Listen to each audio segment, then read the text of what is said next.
This show is brought to you by the Chiropractic Broadcast Network. Check us out on the web at chiropracticbroadcastnetwork.com.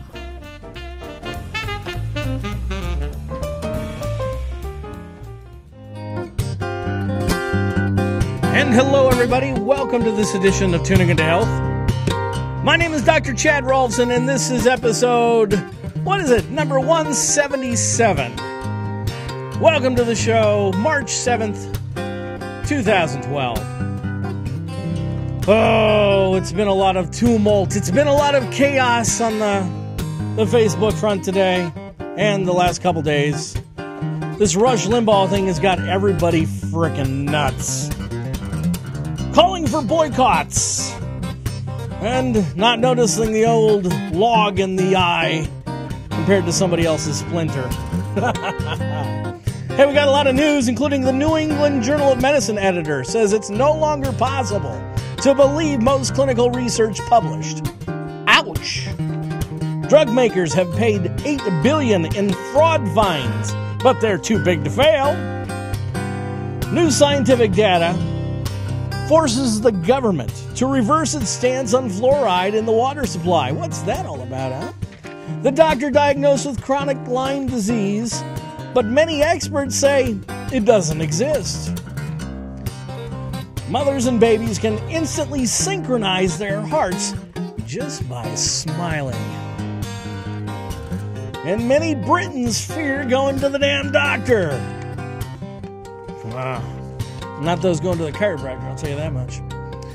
Unnecessary induction labor increases risk of cesarean section. That's why Des Moines is above 40%. Ouch. Oh, those PTSD veterans prone to drug addiction and risky painkillers. Yeah, there's a lot of stuff going on. And why do those lousy doctors push the vaccines the way they do? Well, that and more right after this.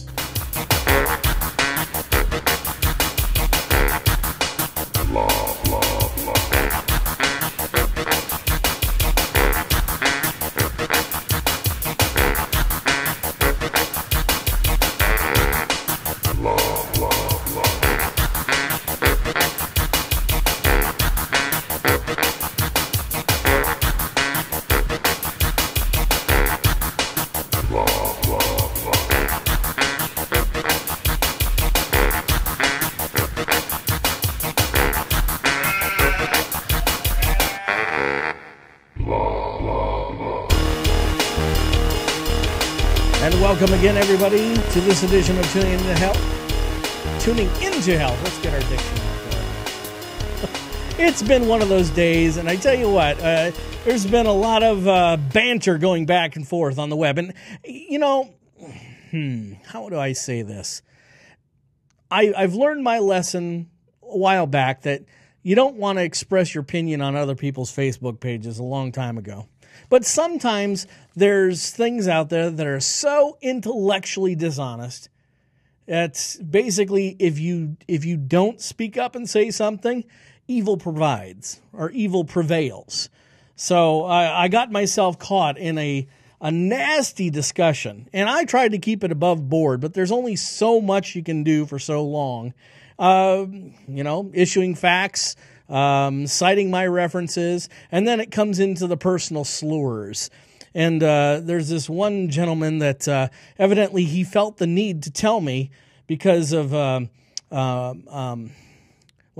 it was over this whole Rush Limbaugh thing, and how the hypocrisy of this young woman Fluck, who basically wants everybody to pay for her birth control, but, you know, he wants the government to pay for her birth control, but, wants the government out of her, bedroom and uterus, which it's hypocrisy at its finest.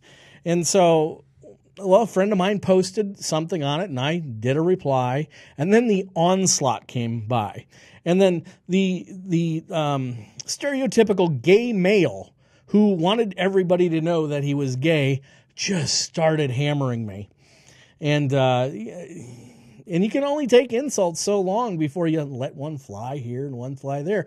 I can see exactly how Rush Limbaugh gets caught up into it because you get so frustrated. These people don't want to listen to anything that's reasonable.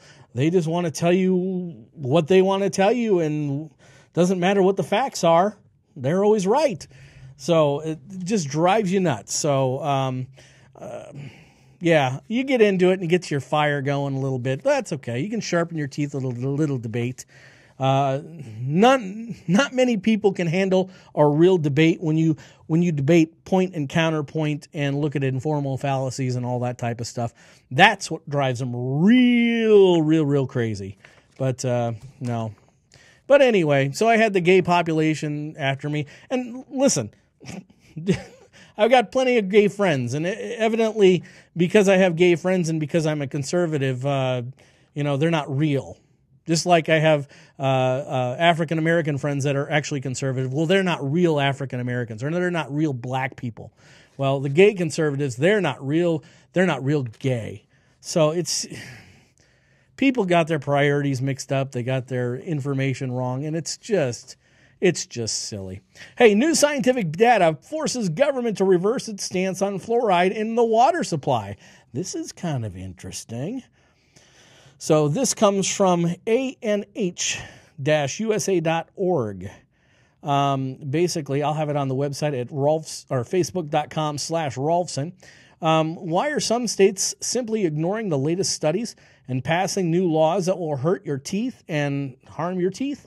Action alert. Water fluoridation was introduced in the United States in 1940, and it was a way to use waste product from manufactured aluminum, a waste product that's expensive to dispose and which was harming cattle in the farmland. Since then, the federal government has taken the stance that fluoridation of drinking water, which conveniently disposes the waste, is virtually important to prevent tooth decay. The CDC called it one of the 10 greatest public health achievements in the 20th century.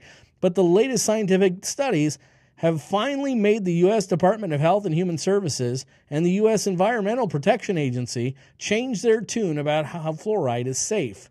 The data indicates dental fluorosis damages the teeth from fluoride, ranging from lacy white markings, spots into the enamel, and the staining and pitting of tooth surfaces.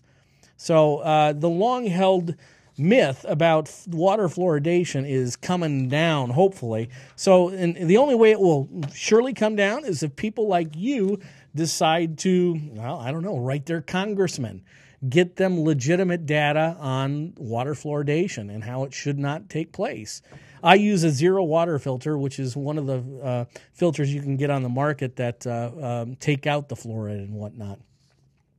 Hey, doctor diagnosed chronic Lyme disease, but many experts say it doesn't exist. This is from the Washington Post on March 5th, and it says, I don't believe in the Loch Ness Monster, and I don't think government scientists are autopsying aliens at Area 51 or plotting the vast conspiracy of the bunker of the North Pole.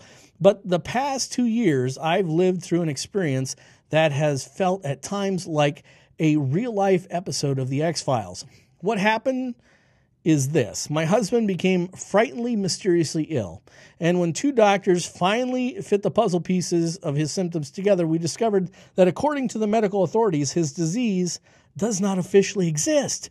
Pat's symptoms came on gradually, so gradually it took us years to realize he was sick.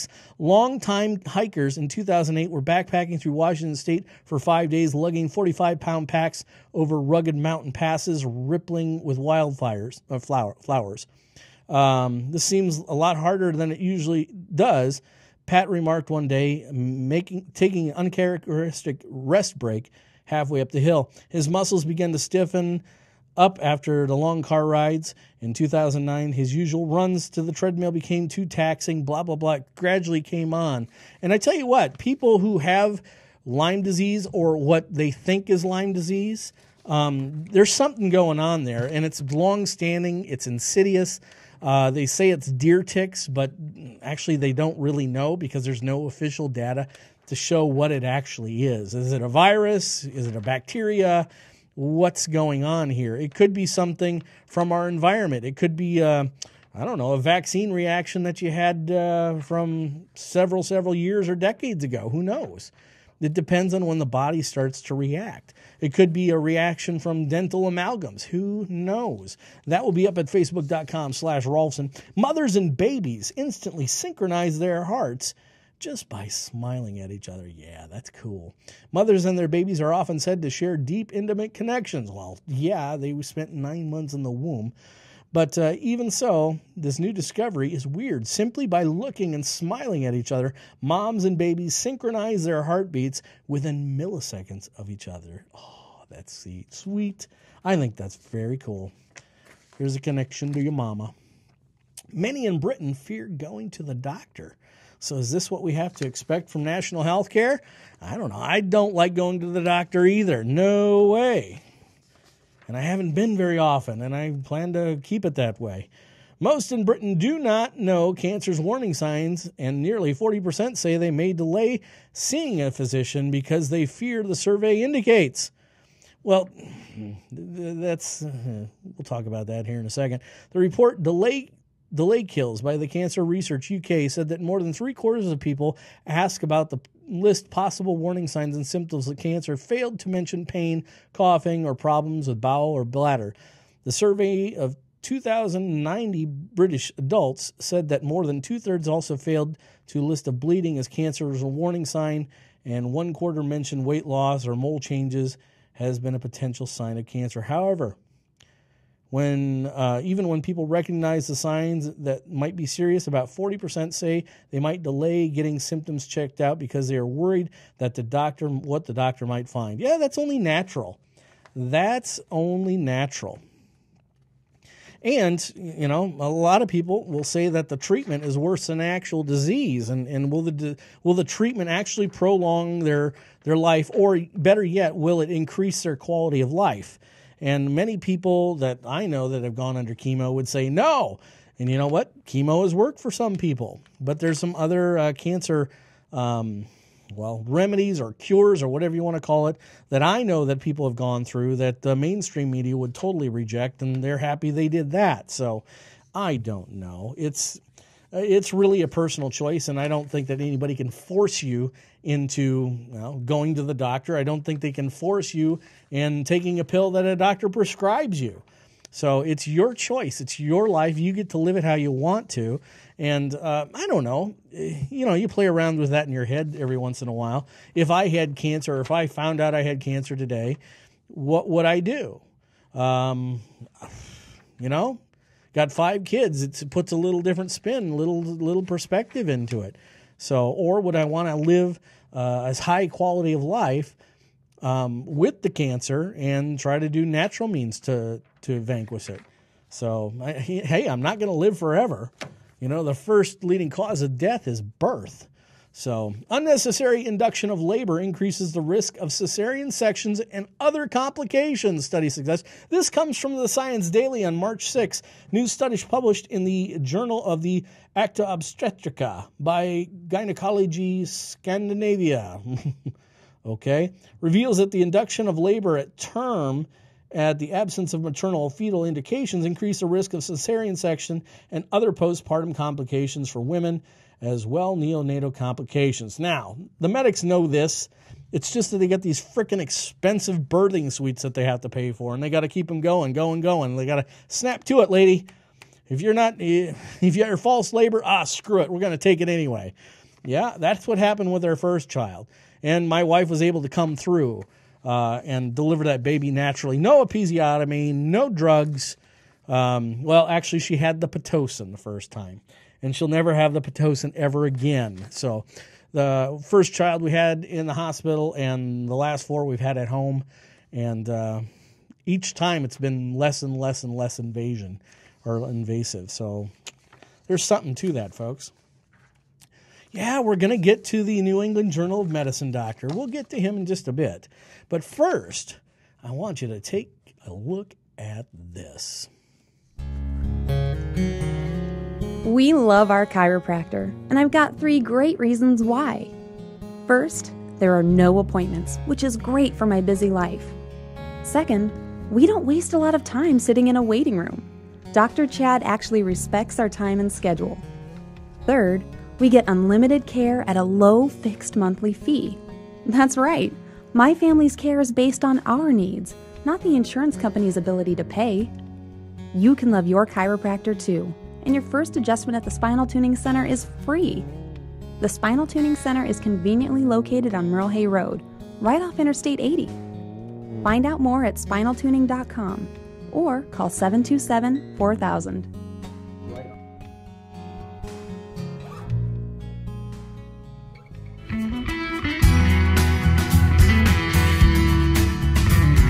And you are tuning into Health with Dr. Chad. Welcome back, welcome back, welcome back. We got a few more stories to go over here. I don't have any videos for you. I really wish I did. I really wish I did. Yeah.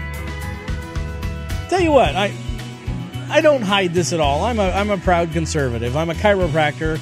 I practice conservative care, and I try to be congruent with my life and have conservative values. So it means something to me. And so when I see all these chiropractors who profess that they understand chiropractic or they understand chiropractic's principles, those are really conservative principles. So it's really funny to see the opposite side of a liberal mindset or a liberal idealism or ideology. And eventually that leads you into a stage of destruction. Remember, the size of the contradiction is equal and opposite to the size of the destruction. And I can see that happening. I can see that happening in healthcare. I can see that happening in the chiropractic community as well. You can see that if you look. If you just look for contradictions, and that's all I do. I love pointing out contradictions. And not to say that I'm free of contradictions, because I bet you do. I do have contradictions. I'm working on them. And I always find it really interesting when I find a new one of myself. You know, that's kind of cool, actually. Something new to work on. Hey, PTSD. Now, AKA Gulf War Syndrome. Yep, that's what it is. AKA Gulf War Syndrome. It's the same damn thing, and they put a different label on it. So, you know, people coming back from the first Gulf War had all these mysterious symptoms, and their lives were ruined and all this type of stuff. And it didn't matter if they were in combat or not. They got sick. They could be a supply clerk, you know, in the safest part of a war zone, or outside of the war zone in a U.S. base, and suddenly they had Gulf War syndrome. Well, it's the same thing is happening. I'm seeing this happening within my practice. You'll get people with PTSD, and you start digging around a little bit, and I tell you what, not to say that post-traumatic stress syndrome doesn't exist, but they're labeling everything post-traumatic stress syndrome. I tell you what, if you were in combat, you probably had some PTSD. World War II veterans, I'm sure they had PTSD. They had post-traumatic stress disorder. But it doesn't matter if you're a truck driver now, or if you were a supply clerk, or if you are in the battle shooting people or having people shoot at you. Suddenly now everybody's got PTSD. And folks, all it is another word for Gulf War syndrome. It is. And it's real. So what is it? I'm going to say it's a vaccine reaction. Oh, there he goes again. Well, what do all these soldiers have in common? They hate the vaccines that they give because it puts them out for a good 2 days. But what else could it be? One group, 2 different times, the same types of vaccines go into them, and they both have the same reactions when they get back. You know, they're in high stress over there, or, you know, an elevated stress, so they don't necessarily notice it because they're focusing on their jobs. But when they come home, their lives are almost ruined because of this Gulf War syndrome or PTSD. It's the same damn thing, and it's a vaccine reaction. It is. I'm just calling it like I see it. So So, PTSD victims prone to drug addiction get risky painkillers. Morphine and similar powerful painkillers are sometimes prescribed to recent war veterans suffering from post-traumatic stress along with physical pain. The consequences can be tragic, a government study suggests. These vets are at high risk for drug and alcohol abuse, but they're 2 times more likely to get prescriptions for addictive painkillers than vets with only physical pain, according to the study billed at the first national examination of the problem. Iraq and Afghanistan vets with PTSD who already have had substance abuse problems were 4 times more likely to get these drugs than vets without mental health problems, according to the study. Subsequent suicides and other self-inflicted injuries and drug and alcohol overdoses were all more common in vets with PTSD who got these drugs. These consequences were rare but still troubling, the study author says. And that comes from YourLifeUSAToday.com. I'll have it at Facebook.com/Rohlfsen. So, what should I do? Okay, let's go into the New England Journal of Medicine. You know, this nation's most prized and coveted scientific journal, the New England Journal of Medicine. So, well, it turns out it's a bunch of crap. This comes from the editor of the New England Journal of Medicine, okay? This is not my opinion, folks. Repeat, not my opinion, okay? Harvard Medical School's Dr. Marcia Engel is the author of The Truth About Drug Companies, How They Deceive Us, and What to Do About It. But more to the point, she's also the former editor-in-chief of the New England Journal of Medicine, arguably one of the most respected journals on earth. But after reading her article in the New York Reviews of Books called Drug Companies and the Doctors, A Story of Corruption, one wonders if any medical journal on earth is worth anybody's respect anymore. Quote, it's simply no longer plausible to believe much of the clinical research that is published or to rely on the judgment of trusted physicians and authoritative medical guidelines. I take no pleasure in this conclusion, which I reached slowly and reluctantly over my 2 decades as the editor of the New England Journal of Medicine. Okay, now we know the corruption is real deep. Do you understand that healthcare isn't healthcare? There's really no such thing as healthcare when it comes to medicine. It's just the treatment and the passive control of symptoms and disorders and disease. Medicine is a study of death and disease and what causes a man to die, where chiropractic is the study of life and what causes a man to live. There's a difference. There's a dichotomy. So get your rose-colored sunglasses off and start looking at reality. Start looking at the things that other people are telling you. That's why you're watching this video right now, and I really appreciate it. Why don't you tell more people to watch this video, eh? Huh? That's what I do for you. I look at thousands of news articles every week and pull out what's the most relevant for you. So, goodness. Dr. Engel cites the case of Dr. Joseph Biederman, a professor of psychiatry at Harvard Medical School and chief of the pediatric psychopharmacology at Harvard's Massachusetts General Hospital. Quote, thanks largely to him, children as young as 2 years old are now being diagnosed with bipolar disorders and treated with a cocktail of powerful drugs, many of which were not approved by the Food and Drug Administration for that purpose. They should all hand in their licenses. Out of quote. And none of which are approved for the children below the age of 10 years of old. Bider's own studies of drugs he advocates to treat children's bipolar disorder where the New York Times summarized the opinions of its expert sources so small and loosely designed that they were largely inconclusive. It really pisses me off because I have spent 15 years in a practice and seen absolute wrecks of people, absolute shells of people walking into my office on a regular basis and taking these frickin' drugs that aren't helping them but are making them much worse. They're just robbing Peter to pay Paul. It really makes me angry when I see a mother who wants to take care of her own pain, but brings her child in that's on Paxil, and she's 7 freaking years old, and her mother doesn't want to look at any other alternatives. But it's what the medical doctor prescribed. That medical doctor doesn't have a degree in psychiatry. The medical doctor just listened to you bitch about your kid and said, hey, this will shut her up.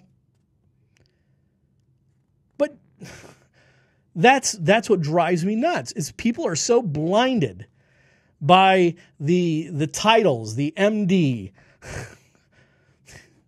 the PhD, the psychiatrist. It's a bunch of crap. These people are a dime a dozen, and they've got no objective proof to what they're treating. It's beyond the pale of understanding. And you guys fall for it like hook, line, and sinker every time. Anyway. And then, well, the pharmaceuticals, they wouldn't do that to us. No, the pharmaceutical companies, they wouldn't do. There's the federal government that's there to protect us. Well, listen up, folks. Drugmakers have paid $8 billion in fraud fines. This comes from the USA Today. So, gosh, when was that? Yeah, that was actually today's news. Yeah, March 7th. So, quote from this article. Nation's largest drug makers have paid out at least $8 billion in fines for repeatedly defrauding the Medicare and Medicaid over the past decade, but they remain in business with the federal government because they are often the sole supplier of critical products, records show. They're too big to fail. They're too big to fail, and what's a measly $8 billion when you've made 30 or 40 billion? What's a measly $8 billion? Pfizer, the maker of the drugs that will help alleviate arthritis, but actually make it frickin' worse, but you make it so you don't care about it, and other ailments, has paid almost $3 billion in fines, that's Pfizer alone, since 2002, and has entered into 3 corporate integrity agreements with the Department of Health and the Human Services. It's kind of like dealing with North Korea. Isn't it? Oh, yeah, we'll stop making nuclear bombs. Yeah. And then just give us food. We'll stop making it. And then 2 years later, they're making nuclear bombs. They find out more. They've advanced it more. It's beyond the pale of understanding, and I'm getting sick of it. So why does your freaking pediatrician push vaccines? This comes from Janet Leviathan, MD, and I don't have an address for this, but I have it on my Facebook page, facebook.com/Rohlfsen, ROHLFSEN. And I've recently received an email asking, why do doctors, especially pediatricians, push scheduled vaccines so strongly? Why do they fight against parents who refuse? Do they have incentives? And what can I share with my family's members to open their eyes? Oh, I remember. I got this from Dr. Sherry Tenpenny. She's an osteopath who is outspoken about the vaccines. So what can I do to prove I really am trying to keep my children and myself healthy without vaccines? So I thought these were great questions. So why do doctors push for scheduled vaccines so strongly? The reasons are complex and overlapping, but having been in the practice for over 25 years, she has a few ideas. This is Janet Levitan, MD, speaking. From the beginning, doctors are only taught the basic theories about how vaccines work. Did you get that, folks? They're only taught the basic theories on how vaccines work. This is coming from an MD. Okay? And if you're listening to a nurse for your vaccine information, they have about 6 hours of training watching a video.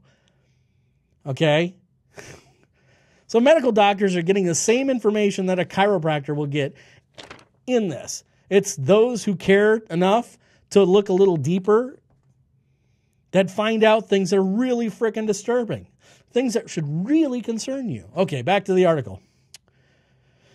They were told that vaccines are safe and beneficial and are directed to follow the ever-expanding vaccination schedule designed for children and adults. And the vast majority of of robotically follow the recommendations, never questioning the directives. Most physicians no doubt believe they are contributing to the health of the vaccinated individual and promoting the greater good of society. Few, if any, connect the deterioration of our nation's health with the bloated vaccination schedule of now about 40 doses of 16 vaccines. Actually, it's about 120. So that is on Facebook.com/Rohlfsen. You'll see it with a picture of a medical doctor with pink gloves. Same asses that fire parents are even asking simple questions. C. difficile on the rise. Is your doctor to blame? No, not just a hospital problem. C. difficile in the doctor's offices and clinics. C. difficile is a bacteria in your colon. It's normally supposed to be there, but those people who have been prescribed repeated antibiotics after antibiotics after antibiotics, well, the C. difficile rises to the occasion, becomes a super bug. So is the doctor to blame? Yes. Hell yes, the doctor is to blame. March 2006, this comes from WebMD.com. The American's deadly C. difficile epidemic is spreading out of not just the hospitals, but in doctors' offices, clinics, and other healthcare facilities, the CDC says. Now, the CDC, you got to take with a grain of salt because that is the same corporation or same government entity that would hire Bill Bibb. So C. difficile, short for a Clostridium difficile, are spore-forming bacteria that cause diarrhea. Severe cases can result in life-threatening conditions called toxic megacolon. So it kills about 14,000 people each year. Half of the infections are in younger people, people younger than 65, but 90% of deaths are in people 65 or older. The cases have tripled over the last decade because of the overuse of antibiotics. Really simple. I'll just kind of break away to that. Remember the gay guy that I was debating earlier when I first started the show? These people want birth control, contraception, which is the artificial means to prevent pregnancy. Okay?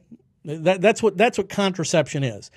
Now, they'll change it into something different because if the pill is used to treat some condition, they say it's not covered. And maybe some insurance companies don't cover it. That's fine. It's crappy insurance. Get other insurance. Okay? But for most cases, if there is a diagnosis, if there is a treatment, and if they both have codes, that includes reimbursement. So if you go to the doctor and say, I have a stuffy nose. Excuse me. Now, any good doctor out there would realize that antibiotics have nothing to do with a stuffy nose. Even if it gets googly green, antibiotics have no use. They have no use. But you get an antibiotic anyway, don't you? Do you know why? Because diagnosis code plus treatment code equals reimbursement code. If they had a diagnosis of a stuffy nose or sinusitis and they didn't include the treatment, they wouldn't get reimbursed. The medical doctors are totally responsible for the explosion of superbugs within our society. They're responsible for the C. difficile. They're responsible for, let's say your child gets in a bad accident and gets an infection, ends up dying. Well, your medical doctor, your pediatrician is responsible for that because they repeatedly prescribed useless antibiotics for something earlier in life, like a stupid ear infection. That's not treated by antibiotics. The American Pediatric Academy says it's not. American Academy of Pediatrics says it's not even useful. The AMA says it's not even useful. The journals say it's not even useful, and they're being paid by the pharmaceutical industry a lot of times. So antibiotics are not useful for ear infections. They're not useful for upper respiratory conditions or even lower respiratory conditions. They're not even useful for stuffy noses. But yet, because you have that diagnosis, if you don't add into the equation the treatment, you're not going to get reimbursement, or the doctor's not going to get reimbursement. Simple as that. So that means that if your doctor is prescribing you, if they are prescribing you antibiotics for a runny nose or a stuffy nose or congestion or whatnot, then you know what? They're a damn quack. They're a damn quack. And you know what? The more that you don't take them means that when you do need to take them, because they are helpful, they'll be much more effective. If you have pneumonia or something like that, if you're septic, yeah, you need an antibiotic. That's okay. That will save your life. It's not health care. That's not health care at all. That's crisis management at that point. So antibiotics do nothing for the health of an individual. Mixed picture for mom, babies with antidepressants. Okay, I just exploded enough, and I'm all hot anyway. I'll post that anyway on Facebook.com/Rohlfsen. Okay, I just had to vent there a little bit, folks. I hope you enjoyed. Tell people about this show, and yeah, I'll have more either tomorrow or the next day. Depends on if I feel like it. All right, have a great one. Thanks so much for watching.